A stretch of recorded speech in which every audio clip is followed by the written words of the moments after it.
This right here, this is the wildest and most overkill PC I have ever put together. And yeah, at the end of this video, I'm gonna break down the full cost of this and if it was it actually worth it or not. That's the real question.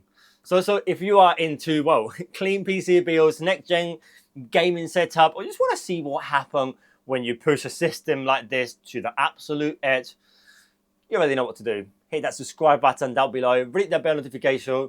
Let's get into it. So let's talk about what powers this little bit. So first up, the RTX 5080 by PMY. This card is fresh out the factory, the NVIDIA Avant, and it's ridiculous. We're talking DLSS 4.0, completely overhaul ray tracing cores, and AI performance that is usually the olden generation in the dust. My old system here behind, we do have a 4060, and yeah, it get the job done, but this 5080 is like driving a go-kart to a Formula 1 in just like that. And yes, this card, this graphics card, is in all games. It just kills all games, but I use it as a creator's card. AI acceleration in DaVinci Resolve, faster GPU encoder, Blender renders like flying. So it's not just about the high frame, it's just about saving me all the time possible across the board. And this card is gonna render well my 4K videos, so 6K videos in the near future as well. So stay tuned for that one as well. Like nothing. It's just gonna eat them like crazy. Now next up, let's talk about CPU, because I went with the Intel i9 3900K. And some of you may probably thinking, wait, why not the 14900K or even one of the all new, well, 200 series that I got here, the 265K for example. So that's honestly a valid question, and here's the reason why. I already had this motherboard, the C690 motherboard, and when I look at benchmarks, the performance bump from the 3900K to the 4900K is basically around, well, 2 to 5%, and in real world, you're not gonna even feel it. And the power draw. One of the red flags on the 4900K is notorious for running hot, like hot. So I didn't want that. So I went the smart route and I went 3900K, still gave me 24 cores, 32 threads, up to 5.8 GHz boost and 32 megabytes of cache with great thermals in compared to the 4900K, and it honestly is gonna do the job perfectly.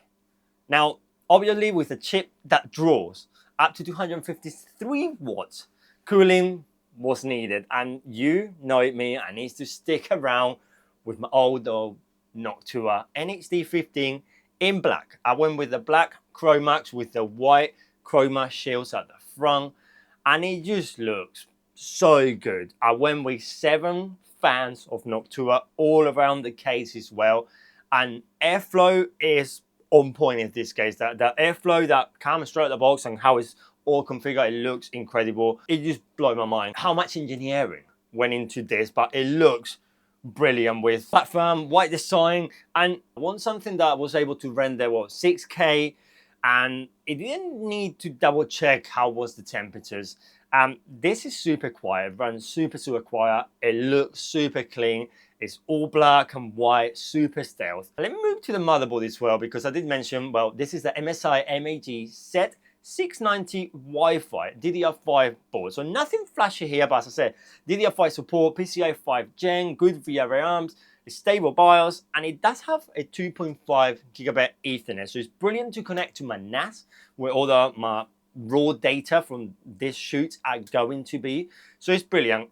Straight out of the box, was no weird error, no random reboots, was literally I press the button and everything just worked. Now power was an important element here with the 5080, all that draw board that we need. So I went for the Endorphin Supreme FM6 1000 watts. And I will be honest, I didn't expect to like this power supply as much as I do. It's 80 plus golden, fully modular, built with Japanese capacitors and PCIe 5 ready. But what sold me was no coil whine, no buzzing, just stable, clean power, even during full synthetic loads, and that was super important. And for storage, well, the board is PCIe 5 ready, and I went for one of those, the CS2150 Gen 5 NVMe SSD, 1TB from PMY, and this got read speeds up to 10,000 megabits a second. And yeah, you do feel it. Windows boots like crazy, games are loading super fast, and even the DaVinci Resolve, when I'm scrubbing through heavy ProRes footage, it moved instantly. So once you go Gen 5, it's really hard to go back, and I do feel it from Gen 5 to Gen 4 that we got over here. And the case, the big thing here, that it looks amazing. And the first time I saw this case, honestly, I wanted to get. So thank you very much to the guys at Hams to send me this over. This is the HL420 VGPU. So got the vertical GPU mount over here. Got this incredible glass, and the whole thing is super modular. You just take it apart. Everything is attached with magnets. So really like serious screws over. You got fan grills or fan filters everywhere, all around the case, at the bottom, at the top, at the back. And the cable management on this case, once I opened the back, the cable management really surprised me. It got this awesome grommets around that they look really nice, to be honest, and you can move it however you want. But at the back, you got channels. You can put the cables however you want. And it's not just for show. It's brilliant. It sounds like a small detail, but small details are what make all the difference. And as you can see here, well, I went with no RGB. I just got a simple white RGB at the top and another RGB at the bottom, just to give it a bit of contrast, a bit of glow. And of course, then RGBs are fully addressable. I can go for CheCo blue, or I can go to rainbow puke style. But this is not, it is, but it's not a full-on gaming PC. I got other gaming PC around the house. This is gonna be the studio grade workstation. But let's talk about performance, because that's probably what are you here. Is this PC worth it? First up, Cyberpunk 2077. 4K, ray tracing, DLSS 4 cranked to the maximum. There used to be a title that, honestly, my 4060, or I do have the 7600 at home, and it's okay. It's okay. It was kind of embarrassing because this time we got 228 frames average. So it's not just playable, it looks ridiculously amazing. It's as smooth, it's stable, it's so sharp. It looks so nice. I have never seen Cyberpunk like that. Then I decided to throw Metro Exodus Redux 4, again, 4K, high settings. We got 141 frames in average, so no dip, no frame pacing issues, just battery motion the entire way through this amazing game. Rise of the Tomb Raider clock up at around 183 frames, which looks more like a real, look like a movie. It looked like a CGI movie in set to the game. And Forza Horizon 5 extreme settings, 168 frames. And Alan Wake was where I expected to be a little bit slower between the cinematic visuals, the dynamic shadows, and all those particles, but nope, was smooth and silky. Not a single slatter, and atmosphere in the game, it popped different with a game like this. It just looked, the whole thing just looked completely different. There's no drops, no janks, just crisp, consistent in frame, even with OBS recording gameplay at 4K on the background. Like I said, this machine didn't flinch at all. And that's not just, well, in games. I wanted to make sure this will take it all under pressure in, well, real scenarios and real heavy tests. So Cinebench R23 gave me a multi-score of 37,759 points, which is right on the money for the i9 3900K, but more importantly, no size of thermal throttling. The performance stayed consistently across all the multiple runs. This was a half-an-hour run. CPU and the load was 69 degrees Celsius with that massive fan there, and the GPU only maxes out around 85 degrees Celsius, which is well between the specs for this card, pushing that kind of wattage that we're pushing as well.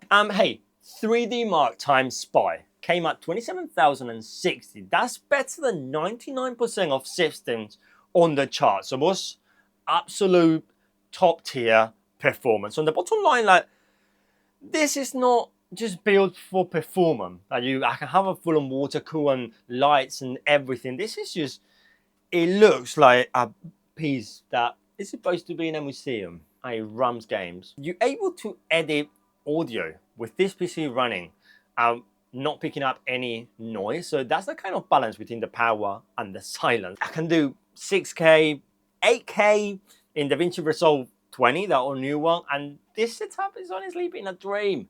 With GPU acceleration enabled, like 6K raw, plays back in real time. So no proxies, no frame drops, just smooth scrubbing and fast rendering. 4K from these Sony cameras, you just fly like no tomorrow. They're brilliant. This thing was go. It was just going real-time preview. So that alone is saving me hours per project. So let's talk about price.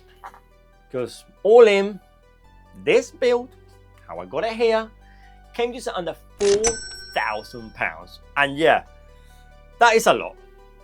But honestly, this is not just a pretty PC. It's a PC that is battery smooth in editing, is AI capable, and is future-proofing for years. And this just plays like 4K, and probably if I chuck it like 8K, 6K in a 6 or 8K TV, it will do a brilliant job. But the whole point of this build was to save time render, was to be able to not have any issues whatsoever. Just to chuck the footage, work it all around, color corrected, do the whole thing and get videos out for you ready. So yes, it's one of my craziest builds yet. And yes, for me, it's completely worth it. Just let me know in the comment section below what you think. Was a great GPU choice, CPU choice? What do you went with AMD, next gen that we got here, 265K? And just let me know if you found this video helpful, or you just watch it for fun. Don't forget to smash that like button, subscribe, turn on the bell for more high performance gaming tech and creator setup. That's that for watching, guys. I'm CheCo. I will see you on the next one. Adios.